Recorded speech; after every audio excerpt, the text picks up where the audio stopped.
नमस्कार, India news के sports page में आपका स्वागत है। मैं हूं राजीव मिश्रा और आप देख रहे हैं अपना पसंदीदा शो रन युद्ध। रन युद्ध में आज बात करेंगे भारतीय गेंदबाजों के बारे में, उन गेंदबाजों के बारे में जो भारतीय टीम के साथ रवाना होंगे एशिया कप के लिए। और रोहित शर्मा की स्कीम ऑफ थिंग्स में इन गेंदबाजों में से सबसे बड़ा मैच विनर कौन होगा, आज इस पे ही चर्चा करेंगे। क्योंकि 2021 वर्ल्ड कप जो यूएई में खेला गया था और 2022 एशिया कप के लिए जो टीम चुनी गई है, उनमें अगर आप गेंदबाजों पर नजर डालेंगे तो पूरी की पूरी टीम लगभग आपको बदली हुई नजर आएगी। क्योंकि 2021 में जसप्रीत बुमराह, मोहम्मद शमी, शार्दुल ठाकुर, ये तीन तेज गेंदबाज जो मेन गेंदबाज थे, वो 2022 में एशिया कप की टीम में आपको नजर नहीं आएंगे। फिर स्पिन डिपार्टमेंट में जाएं तो वहां पे वरुण चक्रवर्ती, राहुल चहर मैच विनर गेंदबाज का टैग लेकर यूएई पहुंचे थे और भारतीय टीम को चारों खाने चित होना पड़ा था। अब वापस अगर हम बात करें 2022 एशिया कप में, तो यहां पर यजुवेंद्र चहल और रवि बिश्नोई आपके ट्रम्प कार्ड बनके यूएई जाएंगे। यानी कुल मिलाकर पूरी की पूरी बॉलिंग जो कॉम्बिनेशन है वो लगभग बदली हुई नजर आएगी। और ऐसे में रोहित शर्मा की स्कीम ऑफ थिंग्स में कौन से गेंदबाज होंगे, क्योंकि सिर्फ 3 तेज गेंदबाज टीम में चुने गए हैं, 5 स्पिनर है अगर आप दीपक हुड्डा को भी ऐड कर लें। यानी कुल मिलाकर स्पिन गेंदबाजों की फौज तो है टीम के साथ, लेकिन शायद एक तेज गेंदबाज इस टीम में मिस है। क्योंकि 2021 वर्ल्ड कप में 4 तेज गेंदबाज टीम के साथ गए थे, यानी कि शमी, जसप्रीत बुमराह, भुवनेश्वर कुमार के साथ साथ शार्दुल ठाकुर थे। यहां पर 2021 से 2022 में सिर्फ एक तेज गेंदबाज अभी तक अपने आप को बचा पाया और वो है भुवनेश्वर कुमार। क्या कुछ कॉम्बिनेशन होगा और रोहित शर्मा इन गेंदबाजों के साथ क्या एशिया कप जीत पाएंगे, इन सभी मुद्दों पर बातचीत करेंगे। हमारे साथ हमेशा की तरह हमारे क्रिकेट एक्सपर्ट्स इस समय जुड़ चुके हैं। हमारे साथ रितेंद्र सिंह सोडी इस समय चंडीगढ़ से हैं, नोएडा से हमारे साथ सबा करीम जुड़ रहे हैं और दिल्ली से हमारे साथ इस समय राजकुमार शर्मा जी। यानी कि 3 अलग अलग स्टेट पे हम लोग पहुंच चुके हैं। एक तरफ जहां उत्तर प्रदेश में सबा भाई हैं, पंजाब में रितेंद्र हैं और दिल्ली में राजकुमार सर बैठे हुए हैं। यानी कि एक अलग तरीके की सिलेक्शन कमेटी है, थॉट प्रोसेस भी अलग तरीके का होगा। लेकिन जो हम यहाँ पर टीम दिखाना चाह रहे हैं और जो जिस तरह का कॉम्बिनेशन हम दिखा रहे हैं, उसको बहुत ध्यान से आप सभी भी देखिएगा। क्योंकि 2021 और 2022 में स्पिन बॉलिंग क्या था, पेस बॉलिंग क्या था, ये लगातार हम स्क्रीन पे चलाते रहेंगे। और आपको ये तय करना है कि 2021 में इतनी ताकतवर बॉलिंग अटैक के साथ अगर हम हार गए तो 2022 में इन एक्सपीरियंस गेंदबाजों के साथ रोहित शर्मा क्या एशिया कप जीत पाएंगे। पहला सवाल राजकुमार सर, पिछले 24 घंटे में सबसे ज्यादा इंडिया न्यूज स्पोर्ट्स पे आप ही चर्चा में रहे हैं और मजे की बात ये आज हम तीनों ने ही रेड पहन लिया है आज थर्सडे के दिन। सबा भाई हमेशा की तरह न्यूट्रल नजर आ रहे हैं व्हाइट शर्ट में। लेकिन आप बताएं 2022 के अगर हम गेंदबाजों को याद करें, वर्ल्ड कप में सेम वही मैदान है और 1 साल के बाद 2022 की हम बात करें, अब क्या कुछ आप देख पा रहे हैं यहां से? बॉलिंग अटैक ही एकमात्र डिपार्टमेंट जो पूरी तरह बदला हुआ नजर आ रहा है। बिल्कुल राजीव, बहुत सरप्राइजिंग है और बिल्कुल चेंज लग रहा है ना। यहाँ पर वरुण चक्रवर्ती हैं, राहुल चहर नहीं है, उनके स्थान पर यहाँ पर रविंद्र जडेजा हैं, चहल हैं और रवि बिश्नोई हैं। तो कुल मिला के एक सेटल्ड मुझे लग रहा है बॉलिंग यूनिट तो है भारत के पास। अगर आप हुडा को भी मिला लें तो 5वें स्पिनर वो है अश्विन के साथ। तो एक अच्छा स्पिन डिपार्टमेंट नजर आ रहा है भारतीय बॉलिंग का। अगर हम स्पिन गेंदबाजी की बात करें, जहां पर एक्सपीरियंस्ड गेंदबाज भी हैं, चहल जो नंबर 1 मैं कहूंगा इस टाइम स्पिनर है भारत के, स्पेशली T20 फॉर्मेट में बेहद शानदार प्रदर्शन रहा है उनका। साथ साथ उनके रविंद्र जडेजा हैं, रवि बिश्नोई ने अच्छा प्रदर्शन किया है। तो एक मुझे लगता है काफी बैलेंस बॉलिंग अटैक है और शायद सेलेक्टर्स का यही मानना था कि यूएई में ज्यादा स्पिन को फेवर करेगी क्रिकेट, इसीलिए इतने स्पिनर्स को ज्यादा तरजीह दी गई है फास्ट बॉलर्स के मुकाबले और कुल 3 ही स्पेशलिस्ट फास्ट बॉलर सेलेक्ट किए हैं। सबा भाई कैसे आप देख रहे हैं 2022 में जसप्रीत बुमराह, मोहम्मद शमी, शार्दुल ठाकुर, भुवनेश्वर कुमार जैसे एक्सपीरियंस गेंदबाज के साथ हम गए और हम क्वालिफाई भी नहीं कर पाए। अब 2022 में जो बॉलिंग अटैक देख रहे हैं, थोड़ा सा उम्मीद भी जग रही है, थोड़ा सा आपको चौकन्ना भी रहना पड़ेगा क्योंकि एक्सपीरियंस नहीं है इस बॉलिंग अटैक के पास। अगर हम पेस बॉलिंग में जाएं तो भुवनेश्वर कुमार अकेले नजर आ रहे हैं, फिर अर्शदीप हैं और आवेश खान है। कैसे आप देख रहे हैं अगर आप 2022 से तुलना 21 से तुलना करें 2022 में बॉलिंग अटैक को लेकर, क्योंकि मैचेस सारे आपके दुबई में खेले जाने हैं। हाँ राजीव, पर ये सभी बॉलर्स को जो आपने नाम लिया है, इन सबको अब तो अनुभव हो गया है, चाहे वो अर्शदीप हो या फिर आवेश खान क्यों ना हो। पिछले 2 साल से हम इंडियन प्रीमियर लीग खेलते आ रहे हैं, बेहतरीन प्रदर्शन रहा है। पिछले जो कई सारे मैचेस हुए हैं वहां पर भी इन दोनों गेंदबाजों ने शानदार प्रदर्शन दिखाया है। भुवनेश्वर कुमार अभी भी मौजूद हैं, उनके पास बहुत ज्यादा अनुभव है। आपको जो स्पिन अटैक वो ज्यादा संतुलित इस समय नजर आ रही है। आपके पास इन फॉर्म स्पिनर्स हैं, चाहे वो युजवेंद्र चहल हो या फिर रवि बिश्नोई हो या फिर रविंद्र जडेजा एक बॉलिंग ऑलराउंडर के रूप में क्यों ना हो, आर अश्विन एक बैकअप बॉलर के रूप में है। अगर आपके सामने ज्यादा लेफ्ट हैंडर्स हैं तो मैचअप के हिसाब से आप उनको खिला सकते हैं। तो इस टीम की बॉलिंग अटैक में ज्यादा संतुलन है। मैं मानता हूं कि इस टीम में बुमराह और हर्षल पटेल नहीं है इस समय, क्योंकि वो दोनों के दोनों इंजर्ड हैं। पर अंत में अगर हम टीम का बैलेंस देखें तो मुझे ये बॉलिंग अटैक काफी संतुलित और काफी तगड़ा नजर आ रहा है। रितेंद्र, क्योंकि बहुत दिन पीछे नहीं जाना है, लगभग 10 महीने पीछे जाना है जब हम वर्ल्ड कप हारे और दिग्गज गेंदबाजों के साथ हारे, जहां पर जसप्रीत बुमराह, उसके अलावा शार्दुल ठाकुर, मोहम्मद शमी और भुवनेश्वर कुमार थे। अब हमारे पेस बॉलिंग देख रहे हैं हम 2022 में, तो भुवनेश्वर कुमार तो हैं और वो भी बड़े मेहनत और शिद्दत के साथ उन्होंने अपनी जगह बचाई, लेकिन अर्शदीप सिंह और आवेश खान, ये दो गेंदबाज बिल्कुल रॉ हैं एक तरह से हम कहें इंटरनेशनल क्रिकेट में। कैसे आप देख रहे हैं 2000, क्योंकि मैं बार बार तुलना 2021 से इसलिए कर रहा हूं कि सिर्फ 10 महीने के बाद हमें वापस जाना है एक बड़ा टूर्नामेंट खेलने दुबई और यूएई के मैदानों पर।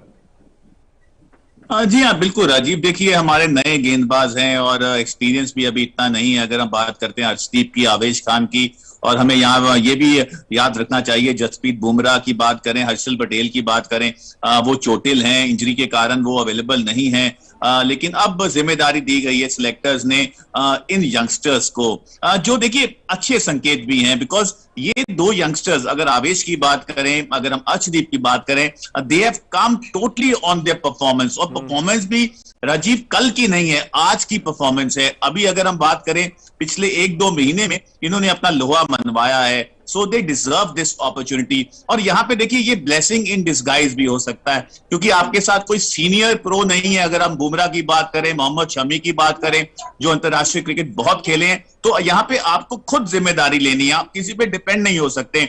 आपको ही रन्स पर अंकुश लगाना है, आपको ही नया बॉल अच्छा डालना है, आपको ही डेथ बॉलिंग अच्छी करनी है।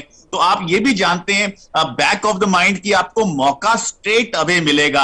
यहाँ पे आपको इंतजार नहीं करना है स्क्वाड में कि मैं 15 में हूं, कब 11 में आऊंगा। So you will be playing from the first game straight away. तो ये अच्छे संकेत भी हैं और हम आशा करते हैं कि ये जो दो युवा गेंदबाज हैं, आवेश खान और अर्शदीप सिंह, आने वाले बहुत से साल हम इनका नाम सुनेंगे।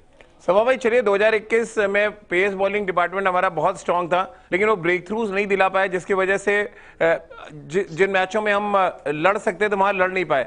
अब कैसे देख रहे हैं? चलिए 2022 में हम पेस बॉलिंग के लिए थोड़ी देर के अलग हटा दें। 2022 में आपको लग रहा है जो हमारे स्पिनर्स जा रहे हैं वो ज्यादा इम्पैक्टफुल है बनस्पत 2021 के, यानी कि जो राहुल चहर और वरुण चक्रवर्ती गए थे उससे ज्यादा इम्पैक्ट रवि बिश्नोई और चहल डालेंगे, ये आपको लग रहा है इस बार? देखिए, पहले तो ये निर्भर करता है राजीव को कौन स्पिनर्स 11 में खेलते हैं। अगर रोहित शर्मा सिर्फ 2 स्पिनर के साथ मैदान में जाएंगे तो मुझे उम्मीद है कि जडेजा और युजवेंद्र चहल को मौका मिलेगा। विशेष करके युजवेंद्र चहल जो है वो एक विकेट टेकिंग बॉलर है, एक अटैकिंग बॉलर है। तो ये एक बहुत बड़ा एडवांटेज है भारत के लिए। और अगर विकेट थोड़ी बहुत मददगार रहती है स्पिनर्स के लिए तो फिर आप रवि बिश्नोई को भी खिला सकते हैं या फिर आप आर अश्विन को खिला सकते हैं। तो ये सभी जो स्पिनर्स हैं इस समय वो सबके सब विकेट टेकिंग बॉलर्स हैं, अटैकिंग बॉलर्स हैं। रिस्ट स्पिनर्स ऐसे भी T20 में आपने देखा होगा कि उनके पास ज्यादा वेरिएशन होता है जिससे उनको ज्यादा विकेट मिलती है। इसी वजह से भरोसा दिखाया है इस बार चयनकर्ताओं ने 2 लेग स्पिनर्स के ऊपर। तो ये एक एडवांटेज रहेगा भारत के पास। तो हाँ, मुझे लग रहा है कि ये जो अटैक है स्पिनर्स का भी स्पिन कॉम्बिनेशन जो है हमारे पास कई सारे विकल्प हैं। हमने पूरे के पूरे बेसिस जो है वो कवर कर लिया है। मैंने बात किया आर अश्विन की, लेफ्ट हैंडर के विरुद्ध वो अच्छी गेंदबाजी कर सकते हैं, राइट हैंडर्स के विरुद्ध भी राउंड द स्टंप जाके वो अपनी कैरम बॉल डालते हैं, तो उनके पास बहुत ज्यादा अनुभव है। तो इन सब चीजों का फायदा मिलना चाहिए भारतीय टीम को। लेकिन राजकुमार सर, अगर हम 2021 याद करें, रविंद्र जडेजा और अश्विन गए थे उस वर्ल्ड कप के स्क्वाड में और बिल्कुल ही इंपैक्ट नहीं डाल पाए थे। 1 साल के बाद वो जगह तो अपनी बचाने में कामयाब रहे, लेकिन डर इस बात का भी है कि जो हाल हमने 2021 में देखा वो 2022 में ना हो जाए कहीं। तो इससे बेहतर है कि आप युजवेंद्र चहल और रवि बिश्नोई जैसे गेंदबाजों पर भरोसा दिखाएं इनिशियली, क्योंकि पहला जो बड़ा मैच आपका पाकिस्तान से है। बिल्कुल राजीव, पहला मैच टोन सेट करेगा इस टूर्नामेंट की, और इम्पोर्टेंट बात यह है कि वो मैच पाकिस्तान से है। और ऐसा सभी जानते हैं कि पाकिस्तान बहुत अच्छी स्पिन खेलते हैं, अच्छी फॉर्म में है वो टीम, अच्छा क्रिकेट खेल रही है। तो बहुत इंपॉर्टेंट क्लैश होने वाला है वो 28 अगस्त वाला, और इम्पोर्टेंट होगा उसमें मुझे लगता है कि युवी चहल किस तरह की गेंदबाजी करते हैं, और क्योंकि वो एक विकेट टेकिंग बॉलर हैं, साथ साथ भारतीय फास्ट बॉलर्स को भी इनिशियल विकेट्स लेने होंगे। अगर वो इनिशियल विकेट्स नहीं मिलेंगे तो प्रेशर हमेशा स्पिनर्स के ऊपर आता है, तो ऐसा नहीं होना चाहिए, क्योंकि अगर इनिशियल विकेट, एक दो विकेट अगर पावर प्ले में लेते हैं तो दूसरी टीम बैकफुट पर जाती है और फिर स्पिनर आकर थोड़ा अटैक कर सकते हैं या थोड़ी डिफेंसिव गेंदबाजी भी कर सकते हैं। लेकिन अगर विकेट, अर्ली विकेट्स नहीं मिलते फास्ट बॉलर्स को, तो फिर पाकिस्तान जैसी टीम बिल्कुल ऑल आउट जाएगी स्पिनर्स के अगेंस्ट। तो इंपॉर्टेंट होगा कि भारत इनिशियल विकेट्स ले, और उसके बाद युवी चहल, और मैं बिल्कुल सहमत हूं सभा से कि शायद दूसरे स्पिनर अगर होंगे तो वो रविंद्र जडेजा होंगे। और लेकिन आप पाकिस्तान के साथ मैच में ये इंपॉर्टेंट होगा देखना कि विकेट अगर थोड़ा हेल्पफुल है स्पिनर्स के लिए, तो भारत रवि बिश्नोई के लिए भी टेम्प्ट हो सकता है, क्योंकि वो एक सरप्राइज एलिमेंट हो सकते हैं पाकिस्तानी प्लेयर्स के लिए। तो देखना बहुत इंपॉर्टेंट होगा कि विकेट वहां पर कैसा रोल प्ले करता है, और मुझे पूरी उम्मीद है कि भारतीय स्पिनर इस बार ज्यादा मैच्योर है, ज्यादा उनके पास एक्सपीरियंस है, और वो शानदार प्रदर्शन करेंगे। रितेंद्र, क्योंकि टीम तो अब चुन ली गई है, दो गेंदबाजों की अगर बात करें, आपको लग रहा है जो एशिया कप रोहित शर्मा को जिता सकते हैं? राजीव, यहाँ पे अभी साबा शायद मेरे साथ इत्तेफाक रखेंगे या नहीं रखेंगे, राजकुमार जी भी हैरान होंगे। मुझे ऐसा लग रहा है अर्शदीप सिंह ऐसे गेंदबाज हैं जो एशिया कप हमें जिता सकते हैं, क्योंकि आई स्टिल फील उनमें जो आर्सेनल है, जो वैरायटी दिखाई है, जो मैच्योर हेड उन्होंने दिखाया अपने शोल्डर्स पे। बहुत से लोग ये भी कह सकते हैं अभी तो बहुत यंग है, इतना एक्सपीरियंस नहीं है, but he looks to be seasoned pro. इनको पता है कहाँ पे बॉलिंग करनी है, किस टप्पे पे बॉलिंग करनी है, किस बल्लेबाज को कैसे खिलाना है, रीड बहुत अच्छा करते हैं। और दूसरे गेंदबाज रवि बिश्नोई एक ऐसे प्लेयर हैं जो सरप्राइज एलिमेंट लेके आते हैं, कंसिस्टेंट हैं। हो सकता है इनको शुरू में मौका ना मिले, लेकिन अगर मैं टीम बनाऊंगा शायद मैं इनको पहले मौका दूंगा, क्योंकि इन्होंने दिखाया है कि हम दिग्गजों को कैसे बॉलिंग कर सकते हैं। He again is another season pro. तो जी हाँ, यहाँ पे दो ऐसे गेंदबाज, यंग गेंदबाज हैं, मैं शायद इनसे बहुत उम्मीद लगाए बैठा हूं। सभा भाई, आपके नजर में कौन से ऐसे दो गेंदबाज हैं जो रोहित शर्मा सोच रहे होंगे कि ये गेंदबाज मुझे एशिया कप जिता सकते हैं? दो नहीं, मुझे लगता है कि देखिए 5 बॉलर्स ज्यादा मैदान में उतरते हैं। T20 का फॉर्मेट ऐसा है कि सभी गेंदबाजों को कम से कम आउट ऑफ 5 बॉलर्स आपके पास 4 ऐसे बॉलर्स होने चाहिए रेगुलरली आपके लिए डिलीवर करें, नहीं तो फिर आप एशिया कप जीतने का ख्वाब भूल जाइए। 8 ओवर से काम बनने वाला नहीं है, आपको कम से कम 16 ओवर ऐसे बॉलर्स करने होंगे जो आपको विकेट ला कर दें या फिर किफायती गेंदबाजी करें या दबाव बनाएं। इसीलिए रोहित का प्रयास यही होगा कि, और वही ट्रेंड इस समय देखने को मिल रहा है, इसी वजह से रोहित शर्मा अभी भी अपने प्लेइंग 11 में 5 रेगुलर बॉलर्स के साथ मैदान में उतरते हैं, और उसके ऊपर से उनके पास हार्दिक पांड्या रहते हैं, क्योंकि वो चाहते हैं कि कुछ ना कुछ एक और एक्स्ट्रा बॉलर का कुशन होना चाहिए आपके पास। तो अंत में राजीव, ये T20 जो फॉर्मेट है वो बहुत सारे सवाल उठाता है, आपसे बहुत ज्यादा दबाव डालता है गेंदबाजों के ऊपर। अब सोडी ने बात की अर्शदीप सिंह की, मुझे भी उम्मीद है, मैं भी यही चाहता हूं कि अर्शदीप अच्छा करें, आवेश खान अच्छा करें, उसके साथ साथ युवी चहल का फॉर्म बरकरार रहे। रविंद्र जडेजा के लिए बहुत जरूरी है कि वो विकेट टैली में और ज्यादा ऊपर आए। जो उन्होंने T20 मुकाबला खेला था वेस्टइंडीज के विरुद्ध, वहां पर उन्होंने विकेट लेना शुरू कर दिया है, और वो बहुत ही यूटिलिटी प्लेयर है, बहुत ही यूजफुल प्लेयर है। तो इन सब खिलाड़ियों को थोड़ा ऊपर उठकर गेंदबाजी करनी होगी। रवि बिश्नोई, सोडी ने सही कहा है कि अगर हम 3 स्पिनर के साथ मैदान में उतरते हैं तो रवि बिश्नोई एक बहुत इंपॉर्टेंट एलिमेंट हो सकते हैं भारतीय टीम के लिए। राजकुमार सर, आप कैसे देख रहे हैं, क्योंकि हम सरप्राइज करने गए थे वरुण चक्रवर्ती के साथ 2021 के वर्ल्ड कप में, हम खुद ही सरप्राइज हो गए उनकी गेंदबाजी से, जिस तरह की गेंदबाजी की। अब रितेंद्र और सभा भाई भी कुछ इसी तरह से रवि बिश्नोई को लेकर सरप्राइज करना चाहते हैं। कैसे आप देख रहे हैं? अगर मैं आपसे पूछूं, क्योंकि जसप्रीत बुमराह पे हम बहुत हैविली डिपेंडेंट थे और जसप्रीत बुमराह ऑफ कलर हुए और हम पूरी तरह से एक्सपोज हो गई हमारी गेंदबाजी। इस बार क्या आपको भी डर है इस बात का कि सिर्फ 1 या 2 गेंदबाज अगर चले और बाकी एक्सपोज हो गए तो दिक्कत होगी? जैसे अर्शदीप को पे अभी से प्रेशर बन रहा है कि वो शायद हमारे लीड बॉलर होंगे एशिया कप में।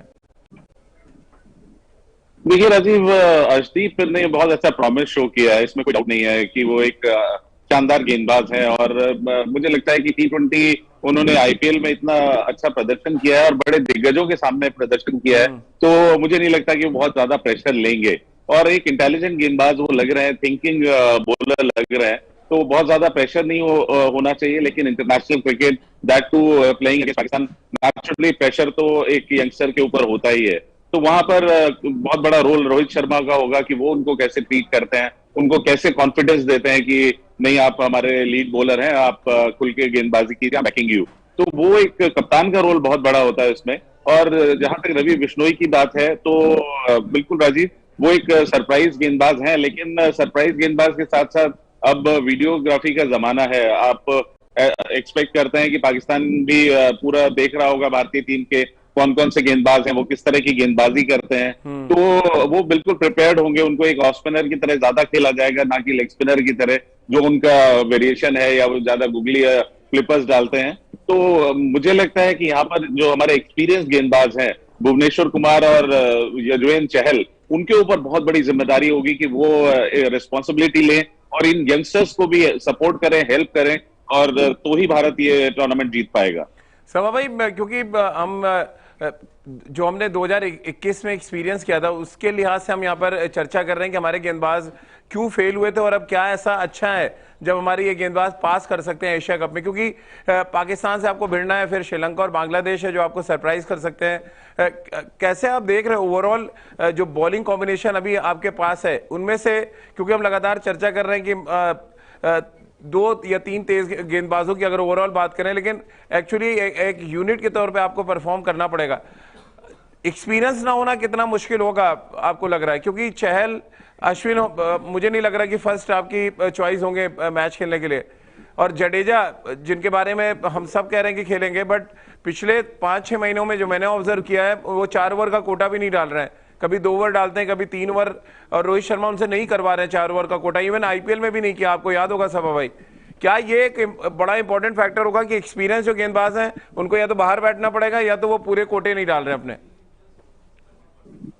राजीव, एक साल में बहुत ज्यादा परिवर्तन आया है। मैं मान रहा हूं कि आप बार बार पिछले विश्व कप की हम लोग बात कर रहे हैं, पर अब ये जो हमारी बॉलिंग अटैक है ये बहुत ज्यादा सक्षम है अच्छी गेंदबाजी करने के लिए, और इनको हम लोगों ने टेस्ट किया है, चाहे वो होम कंडीशन हो, दक्षिण अफ्रीका के विरुद्ध हो या फिर इंग्लैंड के विरुद्ध हो या फिर वेस्ट इंडीज के विरुद्ध क्यों ना हो।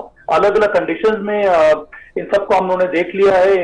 ये कठिन परिस्थिति में भी अच्छी गेंदबाजी रही है, और इस समय हम एक्सपीरियंस कहीं और से ला नहीं सकते। अब जसप्रीत बुमराह इंजर्ड है तो इंजर्ड है, हर्षल पटेल भी के पास भी अनुभव हो गया था पर वो भी इंजरी की वजह से बाहर है, तो अब उन दोनों की बात तो अब ना करें। अब हमें आगे ये देखना है कि जो हमारे पास गेंदबाज है इनमें वो संतुलन है कि नहीं, इनमें वो विकेट टेकिंग क्षमता है कि नहीं, और इन सभी गेंदबाजों में हमें वो विकेट लेने की क्षमता नजर आती है। और इसी वजह से रोहित शर्मा ने इन सभी गेंदबाजों को अलग अलग फेजेस में इस्तेमाल किया है। बहुत जरूरी है कि T20 में आपको ऐसा गेंदबाज चाहिए जो अलग अलग फेजेस में गेंदबाजी कर सके और विकेट ले सके, चाहे वो नई बॉल के साथ हो या मध्य के ओवर्स में हो या फिर अंतिम के ओवर्स में क्यों ना हो। तो चाहे वो भुवनेश्वर कुमार हो या युजवेंद्र चहल हो या हरदीप सिंह हो या आवेश खान हो, इन सब के अंदर वो क्षमता है। आपने बात की रविंद्र जडेजा की, मुझे लगता है धीरे धीरे वो फॉर्म उनके ऊपर भी आ रहा है, और जिस तरह की कम्युनिकेशन देखने को मिल रहा है, जिस तरह का भरोसा टीम मैनेजमेंट ने दिखाया है जडेजा के ऊपर, क्योंकि वो एक मल्टी डायमेंशनल प्लेयर हैं, गेंदबाजी भी हो गई, बल्लेबाजी भी हो गई और बेहतरीन फील्डर है। इस समय मुझे लगता है कि आर्गुएबली अंतर्राष्ट्रीय क्रिकेट में सबसे अच्छे फील्डर रविंद्र जडेजा ही होंगे, तो उनकी यूटिलिटी बहुत ज्यादा है इस टीम में। तो मुझे इस टीम का संतुलन काफी अच्छा लग रहा है और मुझे पूरी उम्मीद है कि ये जो गेंदबाज है हमारे पास यही करिश्मा करेंगे इस एशिया कप में हमारे लिए। रितेंद्र, एक और जो डर है उस पर भी चर्चा करना बहुत जरूरी है कि सिर्फ 3 तेज गेंदबाज टीम है, किसी एक की भी पिटाई होती है तो आपके पास ऑप्शन नहीं है। आप कैसे देखते हैं? ये थोड़ा सा सरप्राइज एलिमेंट है, एक एक्स्ट्रा बॉलर आपको चाहिए था, आप अश्विन को ड्रॉप कर सकते थे। यहाँ पे उनको लेकर बहुत ज्यादा क्रिटिसाइज भी किया जा रहा है। तमाम क्रिकेट एक्सपर्ट्स ने खुलकर बोला कि अश्विन किस बिना पर T20 टीम में जगह बनाने में कामयाब हुए हैं। कैसे आप देख रहे हैं? एक एक्स्ट्रा सीमर होना चाहिए था, ये डर है आपको? जी हाँ राजीव, देखिए ये बिल्कुल एक स्कूल ऑफ थॉट तो है, क्योंकि अगर आपके पास एक एक्स्ट्रा सीमर होता है, अगर आप उसको नहीं भी खिलाएंगे एक कुशन जरूर है, क्योंकि 3 सीमर्स तो आप वहां खिला रहे हैं, और अगर चौथा सीमर अब बात करें कोई ऐसा है नहीं है। आप हार्दिक पांड्या को ऑलराउंडर लेते हैं, लेकिन एक genuine seamer who can come in अगर किसी को कोई निगल होता है या किसी की पिटाई होती है, बट अब ऐसा नहीं है। और अश्विन, जी हाँ मैं बिल्कुल मानता हूं, आप अश्विन के साथ देखिए अगर आपकी स्कीम ऑफ थिंग्स में है, जो है अब नजर आ रहा है, बट अगेन उनकी फॉर्म बहुत क्वेश्चनेबल है इस समय। अगर हम उनकी फील्डिंग की बात करें, बल्लेबाजी, T20 क्रिकेट में उनकी बात करें, देखिए उनको अब मौका मिला है। एशिया कप उनके लिए एक यहाँ पे बहुत इंपॉर्टेंट टूर्नामेंट है, मेक और ब्रेक। उनकी परफॉर्मेंस को बहुत ध्यान से देखा जाएगा, लेकिन अगर उनको मौका ही ज्यादा ना मिले, क्योंकि अभी वो भी देखना है 11 में वो खेलते हैं नहीं खेलते हैं। और यहाँ पे साबा ने बहुत अच्छी बात की है राजीव, जो हम वर्ल्ड कप पुराने की बात कर रहे हैं और जो अब की बात कर रहे हैं, ये लड़के प्रूवन मैच विनर्स है, इन्होंने अंतरराष्ट्रीय क्रिकेट खेली है। अगर हम बात करें आईपीएल के बिना पे ये आए हैं, तो वो कहना थोड़ा गलत होगा, क्योंकि आप साउथ अफ्रीका सीरीज उठाएं, वेस्ट इंडीज उठाएं, इंग्लैंड उठाएं, यहाँ पे इन लड़कों ने अच्छा किया है। तो अगर आप अंतरराष्ट्रीय क्रिकेट में अच्छा करके आ रहे हैं, तो आप एशिया कप जो अंतरराष्ट्रीय टूर्नामेंट है, वहां भी आपका मनोबल ऊपर होगा। तो हम सब इनसे बड़ी उम्मीद रख सकते हैं। राजकुमार सर, क्योंकि एक बड़ा इंटरेस्टिंग आपको स्टैट दिखाऊंगा ग्राफिक के जरिए कि 2021 में क्या हुआ था और 2022 में क्या कॉमन नजर आ रहा है। वो बड़ा इंटरेस्टिंग स्टैट है। 2021 में जो हमारी रिजर्व खिलाड़ी थे, स्टैंड बाई खिलाड़ी, श्रेयस अय्यर, दीपक चहर और अक्षर पटेल 2021 में भी वही थे। और 2022 के एशिया कप में जो बैकअप खिलाड़ी हैं स्टैंड बाई, बड़ा ये अजीब सा इत्तेफाक है कि वही 3 खिलाड़ी हैं, अक्षर पटेल, दीपक चहर और श्रेयस अय्यर। अब कैसे आप देख रहे हैं इस चीज को? तमाम एक्सपेरिमेंट्स वही है। नहीं, क्योंकि चयन करता भी वही है। बहुत बड़ा कोइंसिडेंस है, और ये वाकई में बहुत बड़ी बात है कि यही 3 खिलाड़ी हैं। और मैं कहूंगा दीपक चाहर, जिन्होंने शानदार प्रदर्शन किया है T20 क्रिकेट में हमेशा, वो शायद थोड़े से अनफॉर्चुनेट है। अक्षर पटेल को आप मान सकते हैं कि रविंद्र जडेजा है तो उन्हें वेट करना होगा, लेकिन दीपक चाहर की शायद इस टीम में जगह बन सकती थी, और वो बहुत इंपॉर्टेंट रोल प्ले कर सकते थे। बड़ा वैलिड पॉइंट आपने उठाया। बिना मैच प्रैक्टिस अगर के राहुल आ सकते हैं, तो दीपक चहर अपने बैक परफॉर्मेंस में टीम में क्यों नहीं आ पाए? डेफिनेटली, और वो भी प्रूवन गेंदबाज हैं राजीव, उन्होंने बहुत ही बेहतरीन प्रदर्शन किया है। हाँ। और सबको पता है कि उनके पास एबिलिटी है गेंद स्विंग करने की। तो एक एंड से भुवी डालें और एक एंड से दीपक चहर, तो किसी भी एक अच्छी बैटिंग लाइनअप को भी वो मतलब इनरोड्स कर सकते हैं, उनमें अर्ली विकेट्स दिला सकते हैं। तो वो एक ऐसा गेंदबाज था जो इस फॉर्मेट में बहुत ज्यादा सूट करता था, लेकिन अनफॉर्चुनेटली लिया नहीं गया। तो अब ये एक बड़ा कंसर्न है कि भारत सिर्फ 3 फास्ट बॉलर्स के साथ जा रहा है, और उनमें भी 2 फास्ट बॉलर्स ऐसे हैं जो कि बहुत ज्यादा इंटरनेशनल क्रिकेट नहीं खेले हैं। प्रॉमिस जरूर उन्होंने बहुत दिखाया, अच्छे टैलेंटेड गेंदबाज हैं, तो मुझे कोई उनकी एबिलिटी पर कोई डाउट नहीं है। लेकिन इतने इंपॉर्टेंट टूर्नामेंट में शायद कहीं ना कहीं भारत को थोड़ा सा और एक्सपीरियंस की जरूरत थी। और मेरा तो मानना है कि शायद यहाँ पर शमी या दीपक चाहर में से अगर कोई एक टीम में और होता तो बहुत बेहतर होता भारतीय टीम के लिए। रितेंद्र, ये गेंदबाजों के साथ ही हमेशा क्यों होता है? गेंदबाज इंजर्ड होता है तो उसको स्टैंड में डाल देते हैं, बोलते हैं कि आप मैच फिटनेस दिखाइए।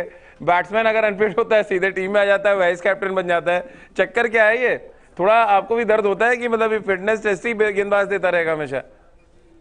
देखिए जी हाँ, बिल्कुल ये हार्ड है बॉलर्स के ऊपर। और जैसे भी हम बात करें दीपक चहर की, आप उनको टीम में जरूर ले सकते थे और जरूरत भी लग रही है राजीव।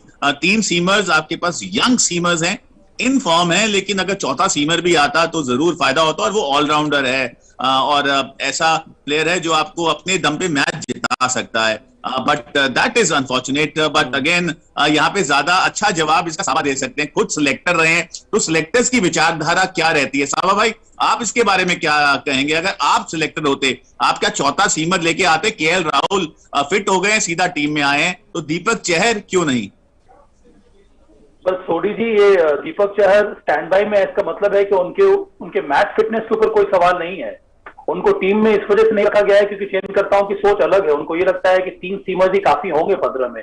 ये बात अलग है कि हम लोग इस बात से वाकिफ नहीं है। मुझे भी ये लगता है कि एक और सीमर 15 में होना चाहिए था, और अगर वो जरूरत पड़ती तो फिर दीपक चहर को आसानी से टीम में हम रख सकते थे। तो बात यहाँ पर मैच फिटनेस की नहीं है, दोनों को एक ही रूप से देखा जा रहा है। केएल राहुल की जगह बन रही है, वो आ रहे हैं। दीपक चहर की जगह अभी इस समय चयनकर्ताओं के हिसाब से 15 में नहीं है, इसलिए उनको स्टैंड बाई में रखा गया है। आने वाले समय में हाँ, मेरे हिसाब से बनती थी एक और सीमर की जगह। और अगर आप जो पेस बॉलर्स की बात करें तो फिर उसमें दीपक चहर ही इस समय आते हैं। दीपक चहर और मोहम्मद शमी में से आपको एक सीमर को अंदर रखना चाहिए था, पर मोहम्मद शमी मैं मान रहा हूँ शानदार प्रदर्शन रहा है, पर चयनकर्ताओं की सोच में इस समय मोहम्मद शमी नहीं है T20 के कॉन्सेप्ट में। और यही वाली मुझे लगता है कि इसी सोच के साथ भारतीय टीम अभी और भी आगे बढ़ेगी। 6 जो एक दिवसीय जो T20 मुकाबला है ऑस्ट्रेलिया और दक्षिण अफ्रीका के विरुद्ध, वहां पर इवेंचुअली ये डिसाइड होगा कि ये जो 4-5-6 बॉलर्स हैं उनमें से 4 बॉलर कौन रहेगा, पेस बॉलर जो जिनको इंक्लूड किया जाएगा विश्व कप में। राजकुमार सर, आप कैसे देख रहे हैं, क्योंकि ये बड़ा चर्चा का विषय बना हुआ है, मेरे पे सवाल भी बहुत आ रहे हैं कि जिम्बाब्वे आप भेज सकते हैं दीपक चहर को, तो फिर दुबई भेजने में क्या हर्ज है? बिल्कुल राजीव, और मेरा भी यही मानना है कि अगर आपने उनको रिजर्व में रखा है तो दैट मींस कि वो फिट हैं। तो कहीं ना कहीं वो अपनी जगह 15 में नहीं बना पाए, फिटनेस की वजह से नहीं, शायद सेलेक्टर्स उनको फिट नहीं पा रहे हैं कि वो 15 में आए, क्योंकि अगर फिटनेस का कंसर्न होता तो उनको रिजर्व में कभी नहीं रखा जाता। और जैसे केएल राहुल को सिलेक्ट किया गया है तो दीपक चहर की टीम में जगह नहीं बनी है, जो कि अनफॉर्चुनेट है। और मेरा तो जरूर मानना था कि उन्हें टीम में होना चाहिए था, क्योंकि उन्होंने शानदार प्रदर्शन भी किया है, अपनी बल्लेबाजी के दम पर भी भारत को मैच जिताया है। तो वो एक ऑलराउंडर के रूप में उभर कर आ रहे थे और अनफॉर्चुनेटली अनफिट हुए, और उसके बाद मुझे लगता है कि उनकी वापसी होनी चाहिए थी इस एशिया कप में। अर्शदीप को लेके सभा भाई बहुत सवाल आ रहे हैं और सबका ये कहना है, जो तमाम व्यूअर्स हमारे साथ जुड़े हुए हैं, कि एशिया कप जिताने में भारत के बड़ा इंपॉर्टेंट रोल होगा अर्शदीप सिंह का। अब क्या शहीन शाह अफरीदी वर्सेस अर्शदीप सिंह इस सीरीज आप देख रहे हैं?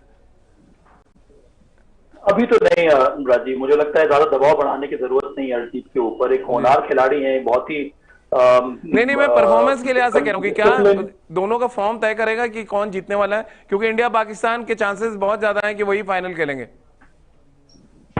हाँ, पर हमारे पास मैं पाकिस्तान की बॉलिंग अटैक पर अगर नजर दौड़ाऊं तो शाहीन शाह अफरीदी उनके लिए एक बेहतरीन मैच विनर है, और एकमात्र एक ऐसे बॉलर है न्यू बॉल से जो गेंदबाजी करते हैं, जिनमें वो क्षमता है हमारे टॉप बैटर्स का नई बॉल से विकेट लेने के लिए। अर्शदीप का रोल कुछ अलग है। अर्शदीप एक ऐसे बॉलर हैं जिनको आप चाहे तो नई बॉल से इस्तेमाल कर सकते हैं, नहीं तो फिर आप उनको मध्य ओवर इस्तेमाल करेंगे, या फिर जनरली वो अंतिम ओवर में उनको आप रखते हैं। तो अलग अलग रोल है इन दोनों खिलाड़ियों को। तो यहाँ पर ये मैं क्लैश देख नहीं रहा हूँ। मैं ये देख रहा हूँ कि ये जो संघर्ष होने वाला है भारत और पाकिस्तान का, वो इस समय Shaheen Shah Afridi versus India number 1, number 2 and number 3। तो ये जो 2 या 3 ओवर जो शाहीन शाह अफरीदी डालेंगे नई गेंद से, वो बहुत हद तक डिसाइड करवाएगा कि रिजल्ट क्या होगा इंडिया पाकिस्तान के मुकाबलों का। चलिए रितेंद्र, क्या आप देख पा रहे हैं कि शाहीन शाह अफरीदी और अर्शदीप सिंह लाइमलाइट होंगे इस बार एशिया कप में?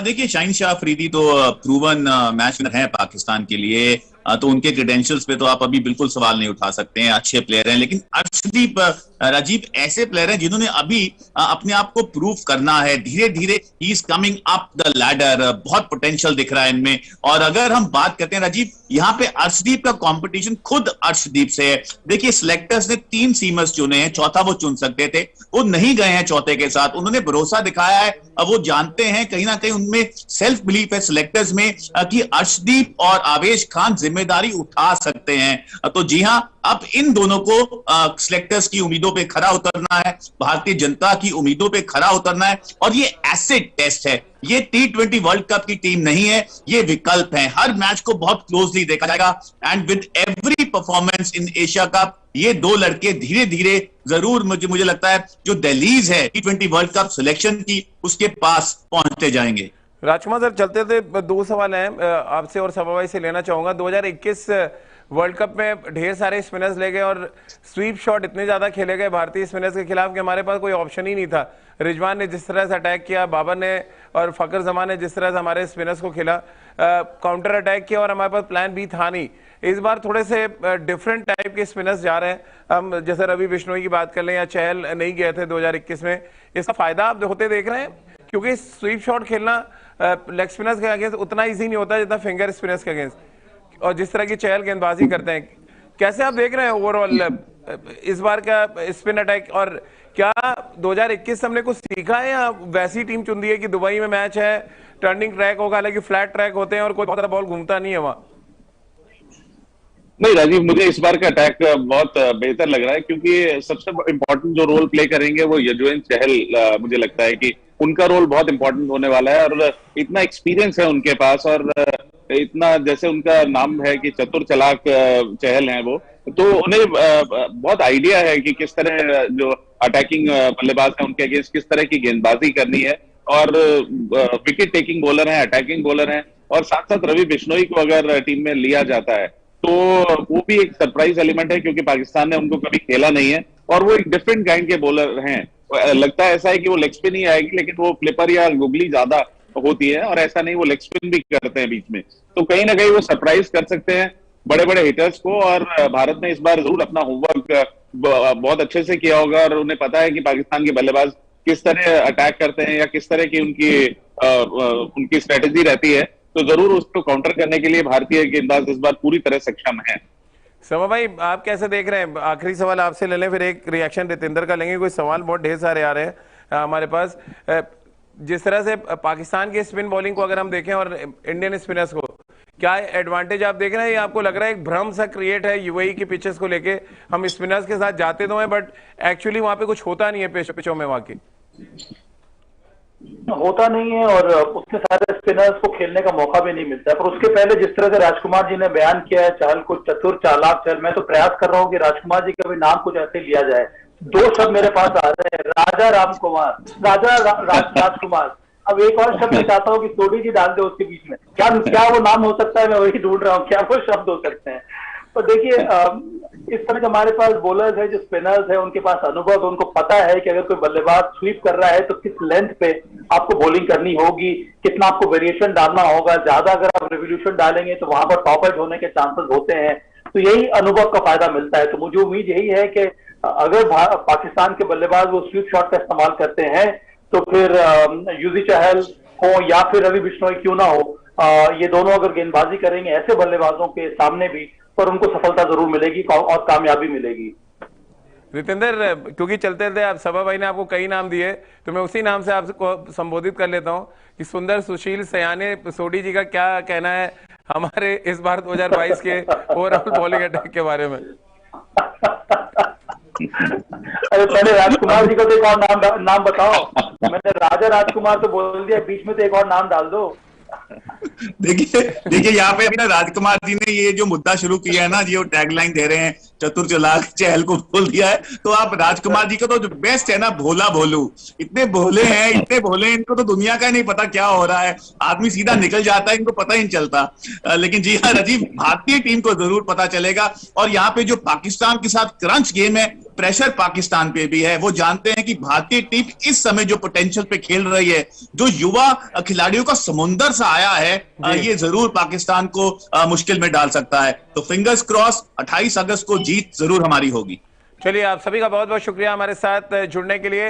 तो इस उम्मीद के साथ कि जो हमारी नई गेंदबाजी की एक फौज जा रही है एशिया कप के लिए, ये सिर्फ ना अच्छा प्रदर्शन करेंगे, बल्कि एक लंबे समय से जो हम कोई ट्रॉफी यानी कि बायलैटरल सीरीज के अलावा कोई बड़ी ट्रॉफी नहीं जीत पाए, उस सूखे को खत्म करने की पुरजोर कोशिश भी करते नजर आएंगे। तो हमारी इस खास चर्चा में फिलहाल इतना ही।